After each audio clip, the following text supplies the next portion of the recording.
Hi అండి అందరికీ ఎలా ఉన్నారు? ముందుగా welcome to our channel reel play. ఈ వీడియోలో మనం ఒక సాధారణ క్రికెట్ మ్యాచ్ గురించి అయితే మాట్లాడుకోవట్లేదు. ఇండియాలోనే జరిగిన అతిపెద్ద అంతర్జాతీయ బెట్టింగ్ స్కామ్ గురించి మాట్లాడుకోబోతున్నాం. అండ్ ఈ వీడియోని ఉపయోగించుకొని మనం మన ఛానల్లో ఎటువంటి బెట్టింగ్ యాప్లను కానీ ఇల్లీగల్ యాక్టివిటీస్ని కానీ ప్రమోట్ చేయాలనుకోవట్లేదు. ఇది కేవలం ఇన్ఫర్మేషన్ కోసం అండ్ మన చుట్టుపక్కలే ఇలాంటి ఎన్నో జరుగుతున్నాయని అవేర్నెస్ క్రియేట్ చేయడం కోసం మాత్రమే. ఎందుకంటే ఎలాంటి బెట్టింగ్లోనూ ఇన్వాల్వ్ అవ్వకండి, అలానే ఇలాంటి యాక్టివిటీస్లో అస్సలు పార్టిసిపేట్ చేయకండి. అన్ని చుట్టుపక్కల ఏం జరుగుతుందో కొంచెం ఒకటికి రెండు సార్లు ఆలోచించండి. ఇప్పుడు మీకు స్క్రీన్ మీద కనిపిస్తున్న ఈ match Chennai fighters versus Gandhinagar Challengers అనే రెండు టీముల మధ్యన జరిగే ఒక గల్లీ క్రికెట్ మ్యాచ్ లాగా కనిపిస్తుంది. కానీ ఇదే మ్యాచ్ యూట్యూబ్లో లైవ్ స్ట్రీమ్ అయింది. అండ్ అది లైవ్ స్ట్రీమ్ అయిన కొద్దిసేపటి తర్వాత అక్కడ పోలీస్ రైడ్ జరిగింది. అసలు కారణం ఏంటంటే ఈ మ్యాచ్ వెనకాల కొన్ని కోట్ల రూపాయల విలువైన ఇల్లీగల్ బెట్టింగ్ ఆపరేషన్ నడిచింది. అది కూడా రష్యా నుంచి కంట్రోల్ చేశారు. ఒక చిన్న పల్లెటూరులో జరిగే మ్యాచ్ ఏంటి, దాని మీద బెట్టింగ్ ఏంటి, అలానే అది రష్యా నుంచి కంట్రోల్ చేయడం ఏంటి, ఏం అర్థం కావట్లేదా? అయితే ఈ వీడియో చివరి వరకు చూడండి. ఇది జరిగింది గుజరాత్లోని మోలీపూర్ అనే చిన్న గ్రామంలో. ఆ ఊరిలో 5,000 జనాభా మాత్రమే ఉంటారు. మనకి తెలిసిందే కదా, పల్లెటూరు అంటే టెన్నిస్ బాల్తో గల్లీ క్రికెట్ అనేది సాధారణమైన విషయం. సో ఆ ఊరిలో కూడా అంతే. కానీ జూన్ 2022లో మోలీపూర్కి చెందిన షోయబ్ అనే వ్యక్తి రష్యా నుంచి తిరిగి మోలీపూర్లో అడుగుపెట్టాడు. అడుగు పెట్టడంతోనే అతను ఒక క్రికెట్ లీగ్ స్టార్ట్ చేశాడు. ఆ లీగ్ కోసం అదే ఊరికి చెందిన కొంతమంది యంగ్స్టర్స్ రెగ్యులర్గా క్రికెట్ ఆడేవాళ్ళు ఉంటారు కదా, అలాంటి వాళ్ళ దగ్గరికి వెళ్ళి, మీరు రోజు క్రికెట్ ఆడుతున్నారు, బాగుంది, ఇదే నేను ఒక లీగ్ కండక్ట్ చేస్తున్నాను, అక్కడ ఆడండి, మీకు రోజుకు 400 ఇస్తాను అని చెప్పేసి వాళ్ళని రిక్రూట్ చేసుకున్నాడు. అలా చేయటంతో పాటు వాటికి కావాల్సిన క్రికెట్ కిట్లు, జెర్సీలు, లెదర్ బాల్లు, ఇంకా ఇదంతా కండక్ట్ చేయడం కోసం ఒక స్థలం తీసుకొని దాన్ని ప్రాపర్ గ్రౌండ్ సెటప్ కింద రెడీ చేసేసి, అంటే ఒక టోర్నమెంట్, ఒక లీగ్ కండక్ట్ చేయడానికి ఏవైతే కావాలో అవన్నీ రెడీ చేసుకున్నాడు. దాంతో ఆ గ్రౌండ్లో రోజు మ్యాచ్లు జరగడం స్టార్ట్ అయింది. మనకి ఇక్కడ 8 టీంలు ఉన్నాయి, గ్రౌండ్ ఒకటే ఉంది. టెక్నికల్గా ఒక్కసారిగా గ్రౌండ్లో 2 టీంలే ఆడగలవు. సో ఫస్ట్ ఒక మ్యాచ్ జరిగిద్ది, అంతా బాగానే జరిగిద్ది. ఆ మ్యాచ్లో ఎవరైతే 22 మంది ఉంటారో వాళ్ళు మ్యాచ్ అయిపోయిన తర్వాత బయటికి వెళ్ళి సెకండ్ మ్యాచ్ జరగాల్సిన టీం జెర్సీస్ ఉంటాయి కదా, జస్ట్ జెర్సీలు మార్చుకొని వచ్చి మళ్ళీ అదే 22 మంది గ్రౌండ్లో మ్యాచ్ ఆడేవాళ్ళు. ఇలా ప్రతిరోజు జరుగుతూ ఉండేది. ఈ రోజుల తర్వాత అక్కడ ఉన్న యంగ్స్టర్స్ ఎవరైతే ఆడుతున్నారో వాళ్ళకి అర్థమైంది ఏంటంటే, ఓకే మనం ఆడుతున్న రియల్ క్రికెట్ అయితే కాదు, మనం జస్ట్ షోయబ్ చేతిలో పప్పెట్స్ మాత్రమే అని చెప్పేసి వాళ్ళకి అర్థమైంది. గ్రౌండ్ పక్కనే ఒక చిన్న టెంట్ ఉండేది. వాళ్ళు పెట్టిన స్ట్రిక్ట్ రూల్ ఏంటంటే ఆ టెంట్లోకి ఎవరు ఎంటర్ అవ్వకూడదని. అసలు ఆ టెంట్లో ఏం జరిగేదంటే, షోయబ్తో పాటు కొంతమంది కంప్యూటర్ల ముందు కూర్చునేవాళ్ళు. టెలిగ్రామ్ ఛానల్ ఓపెన్ చేసుకొని ఆ టెలిగ్రామ్లో వాళ్ళకి కొన్ని ఆర్డర్లు వచ్చాయన్నమాట. దాన్ని బట్టే ఎంపైర్లు, ప్లేయర్లు ఏం చేయాలో వాళ్ళు అక్కడి నుంచి చెప్పేవాళ్ళు. కొన్ని రోజులకి దగ్గరలోని పోలీస్ స్టేషన్కి మోలీపూర్ గురించి చిన్న ఇన్ఫర్మేషన్ వెళ్తుంది. మోలీపూర్లో ఏదో తప్పు జరుగుతుంది అని. సో పోలీసులు అందరూ డిసైడ్ అయ్యి ఒక కానిస్టేబుల్ని మోలీపూర్ మీద అనుమానంతో పంపిస్తారు. మోలీపూర్ వెళ్ళిన కానిస్టేబుల్ అబ్దుల్ గఫర్ ఆ ఊరిని ఫస్ట్ అంతా అబ్జర్వ్ చేస్తాడు. దాని తర్వాత ఎక్కడైతే మ్యాచ్ జరుగుతుందో ఆ గ్రౌండ్ దగ్గరికి వెళ్తాడు. అతను అక్కడికి వెళ్ళి చూసిన తర్వాత షాక్ అవుతాడు. ఎందుకంటే ఒక చిన్న పల్లెటూరు, కానీ ప్రొఫెషనల్ క్రికెట్ మ్యాచ్ రేంజ్లో అంతా సెటప్, పెద్ద గ్రౌండు, ఫ్లడ్ లైట్లు, స్పీకర్లు, కమెంట్రీలు, స్కోర్ బోర్డులు, ఇవన్నీ చూస్తాడు. అంతా కొంతసేపు అబ్జర్వ్ చేసిన తర్వాత అతనికి అక్కడ ఏదో అన్యాచురల్గా జరుగుతుంది అనిపించింది. ఎందుకంటే కెమెరాలు అయితే ఉన్నాయి, కానీ అవి బాల్ని ఫాలో అవ్వట్లేదు. ఎంపైర్ని, బ్యాట్స్మెన్ని, బౌలర్ని చూపిస్తున్నాయి. అలానే ఎంపైర్ తప్పు డెసిషన్స్ ఇస్తున్నారు. తప్పు డెసిషన్స్ అంటే ఫీల్డర్ బాల్ పట్టుకున్నా పట్టుకోకపోయినా అవుట్ ఇచ్చేస్తున్నారు. బాల్ బౌండరీ దాటినా దాటకపోయినా 4లు ఇచ్చేస్తున్నారు. బాల్ బయటికి వెళ్ళినా కానీ సింగిల్స్, టుడీసే ఇస్తున్నారు. అంటే అన్ని తప్పుడు డెసిషన్సే ఇస్తున్నారు. ఇదంతా కాకుండా అక్కడ కామెంటరీ వస్తుంది, క్రౌడ్ అరుస్తున్నట్టు ఉన్నారు, కానీ అక్కడ చూస్తున్న జనం అయితే ఎవరు లేరు, కమెంటరీ కింద ఎవరూ లేరు, జస్ట్ స్పీకర్స్ పెట్టి సౌండ్స్ అయితే వస్తున్నాయి. సో అతనికైతే ఒక విషయంలో క్లారిటీ వచ్చింది, ఇక్కడ జరుగుతుంది క్రికెట్ అయితే కాదు అని. ఇదంతా ఒక 15 డేస్ అబ్జర్వ్ చేసిన పోలీసులు సరిగ్గా జూలై 7, 2022, మనం వీడియో స్టార్టింగ్లో ఏ మ్యాచ్ గురించి అయితే మాట్లాడుకున్నామో, చెన్నై గాంధీనగర్కి జరిగిన మ్యాచ్ మధ్యలో పోలీసులు గ్రౌండ్లోకి ఎంటర్ అయ్యారు. పోలీసులు ఎంటర్ అవడంతోనే ఎంపైర్లు అక్కడికక్కడే పారిపోయారు. కానీ ప్లేయర్లు అందరూ మాత్రం భయపడ్డారు, కానీ వాళ్ళకి ఏం జరుగుతుందో అసలు అర్థం కాలేదు. నెక్స్ట్ పోలీసులు టెంట్లోకి వెళ్ళారు.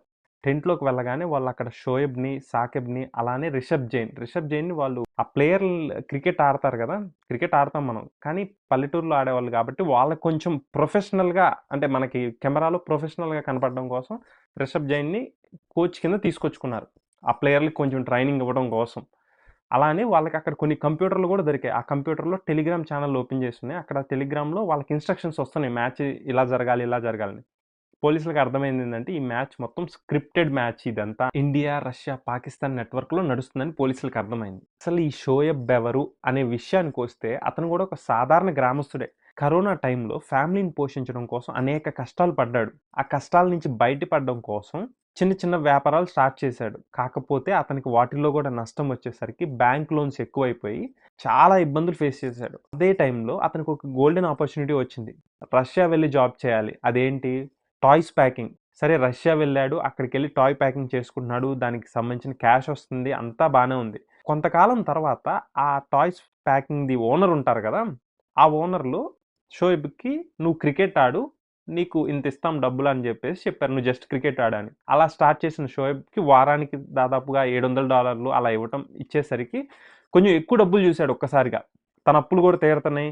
అలా కొంతకాలం సాగింది. దాని తర్వాత అతనికి ఇంకొక ఆపర్చునిటీ ఇచ్చారు. నువ్వు ఇక్కడ ఏదైతే ఆడుతున్నావు క్రికెట్, సేమ్ ఇది తీసుకెళ్ళి ఇండియాలో మీ ఊర్లో ఇంప్లిమెంట్ చేయి, నీకు నెలకి 60,000 ఇస్తాము అని చెప్పేసి అన్నారనమాట. అంతా బాగుంది, అసలు ఇంకా ఇది సూపర్ ఆపర్చునిటీ, ఎందుకంటే సొంత ఊరు వెళ్ళొచ్చు, ఫ్యామిలీ దగ్గరికి వెళ్ళొచ్చు, 60,000 ఇస్తా అంటున్నారు నెలకి, మిగిలినవన్నీ సేమ్ ఇక్కడ ఏం చేస్తున్నావు అదే, నేను జస్ట్ క్రికెట్ ఆడాలి, అది ఇంప్లిమెంట్ చేయాలన్నారు.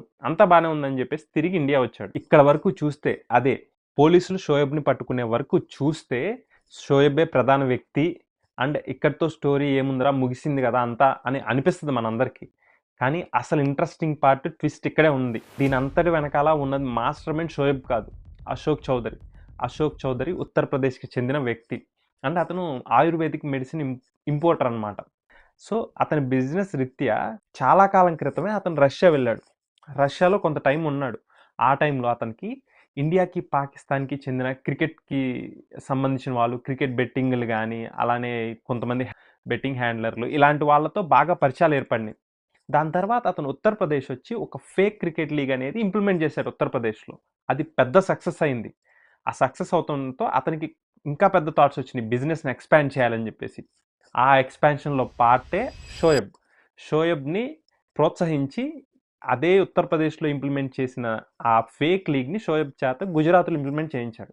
ఇందులో మహమ్మద్ ఆసిఫ్, మామా, మిషా ఇలాంటి వాళ్ళు చాలా కీలకమైన రోల్ ప్లే చేశారనమాట. అండ్ ఈ ఆపరేషన్ మొత్తాన్ని వీళ్ళు రష్యా నుంచి కంట్రోల్ చేశారు. దీనికి కావాల్సిన డబ్బుని వీళ్ళు హవాలా ద్వారా పంపించారు. అండ్ కథ ఇక్కడితో కూడా ఎండ్ అవ్వలేదు. ఈ ఫేక్ మ్యాచ్లు కేవలం క్రికెట్లో మాత్రమే కాదు, ఇంతకుముందే రకరకాల స్పోర్ట్స్లో ఇంప్లిమెంట్ చేశారు. ఫుట్బాల్, టేబుల్ టెన్నిస్, అన్ని రకాల స్పోర్ట్స్లో ఇంప్లిమెంట్ చేశారు. మన దగ్గర క్రికెట్ ఫేమస్ కాబట్టి మన క్రికెట్ గురించి తెలిసింది. ఉదాహరణకి టేబుల్ టెన్నిస్ తీసుకుందాం. టేబుల్ టెన్నిస్ ఒక టోర్నమెంట్ వాళ్ళు ఆ బెట్టింగ్ యాప్లో క్రియేట్ చేస్తారు. దానికి అనుగుణంగా ఒక ప్లేస్ని రెంట్కి తీసుకొని వాళ్ళు ఆ రెంటెడ్ ప్లేస్లో ఒక టేబుల్ సెటప్ని అరేంజ్ చేస్తారు. ఇప్పుడు స్క్రీన్లో మనకేం కనిపిస్తుంది, లైవ్ స్ట్రీమింగ్లో ఇద్దరు ప్లేయర్లు, అలానే టేబుల్ కనిపిస్తుంది. అంతా బాగానే ఉంది, వీళ్ళు బాగానే ఆడుతున్నారని చెప్పేసి మనం బెట్లు వేస్తాం. ఆ బెట్లు వేసిన తర్వాత వాళ్ళు ఆర్డర్స్ తీసుకునే వాళ్ళు ల్యాప్టాప్స్ పెట్టుకొని ఎక్కడైతే మ్యాచ్ జరుగుతుందో దాని పక్కనే కూర్చొని ఉంటారు. కూర్చొని వాళ్ళకి చెప్తా ఉంటారు, ఇప్పుడు ఈ పాయింట్ నీకు రావాలి, ఇప్పుడు ఈ పాయింట్ నీకు రావాలి, ఇప్పుడు ఈ పాయింట్ ఎంతసేపు ఆడాలి, ఇలా ఆడాలని చెప్పేసి అన్నీ వాళ్ళకి చెప్తా ఉంటారు. ఇవేవి మనకు తెలియవు. మనం ఏమనుకుంటామంటే అక్కడ లైవ్లో జరిగే మ్యాచ్ని మనం లైవ్ చూస్తున్నాం కదా అని మనం అనుకుంటాం. కానీ వాళ్ళు చూపించాలనుకున్నదే మనం చూస్తున్నాం స్క్రీన్ మీద. అదంతా స్క్రిప్టెడ్ మ్యాచెస్ అవన్నీ. ఎవరైతే లైవ్ చూసారో ఆర్ చూస్తున్నారో వాళ్ళు జాగ్రత్తగా అబ్జర్వ్ చేస్తే, ఇప్పుడు మ్యాచ్ ఆడే ఇద్దరే ఈ మ్యాచ్ అయిపోయిన తర్వాత మళ్ళీ పక్కకెళ్ళి వేరే జెర్సీలు వేసుకుని వచ్చి మళ్ళీ తర్వాత మ్యాచ్ కూడా ఆడేవాళ్ళు. ఈ మ్యాచ్ లైవ్ చూసే వాళ్ళకి చాలా న్యాచురల్గానే కనిపిస్తాయి. అలానే అవి ఫేక్ మ్యాచ్లు రా అని చెప్తే ఎవరు నమ్మని కూడా నమ్మరు. ఇక్కడ అసలు విషయం ఏంటంటే ఈ ఫేక్ మ్యాచ్లు ఏదైతే జరుగుతున్నాయో వీటి వల్ల ఆ బెట్టింగ్ యాప్లకి ఎక్కువ పర్సంటేజ్ మిగలదంట. కానీ వాళ్ళు ఇవి ఎందుకు ఆర్గనైజ్ చేస్తారంటే యూజర్ని రోజంతా ఎంగేజ్ చేసేలాగా యాప్లోనే ఉంచి చిన్నగా వాళ్ళ మైండ్ని ట్యూన్ చేసి వాళ్ళని ఆన్లైన్ కెజినోల వైపు, లేదంటే స్లాట్ గేమ్స్ వైపు, కార్డ్ టేబుల్స్ వైపు అటువైపు తీసుకెళ్తారు. ఎందుకంటే వాటిల్లో ఈ బెట్టింగ్ యాప్లకి 50% దాకా మార్జిన్ మిగిలిద్దంట. వీటి హెడ్ క్వార్టర్స్ ఇండియాలో ఉండవు, సైప్రస్ అనే వేరే ప్లేస్లో ఉండి, అలానే వీటి లైసెన్స్లన్నీ కరేబియన్ ఐలాండ్స్లో ఉంటాయి. కానీ ఇవి ప్రపంచవ్యాప్తంగా పనిచేస్తాయి. అలానే చాలా కంట్రీలు ఇప్పటికే ఈ బెట్టింగ్ యాప్స్‌ని బ్యాన్ చేసాయి. కానీ మళ్ళీ వేరే ఏదో ఒక విధంగా ఆ కంట్రీ‌ల్లోకి ఎంటర్ అవుతూనే ఉన్నాయి వెబ్‌సైట్‌లు. ఇవి యూపీఐ ట్రాన్సాక్షన్స్‌లో కూడా జరుగుతాయి. కాకపోతే ఇవి ఎలా చేస్తారంటే వీటి మీద మాస్క్ ఏసి ఇవి ఏదో షాపింగ్ వెబ్‌సైట్‌లాగా క్రియేట్ చేసి పెడతారు బయటికి. మోలీపూర్ గ్రామంలో ఈ ఘటన జరిగిన తర్వాత ఆ ఊరంతా షాక్ అయింది.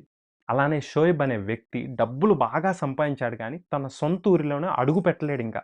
అలానే వాళ్ళ గ్రామంలో ఎవరికీ మొహం చూయించుకోలేడు. చివరగా మోలీపూర్ గ్రామస్తులు అసలు న్యాయం వీళ్ళకే జరిగింది. ఆ మ్యాచ్‌లన్నీ జరిగింది వీళ్ళ మీదే.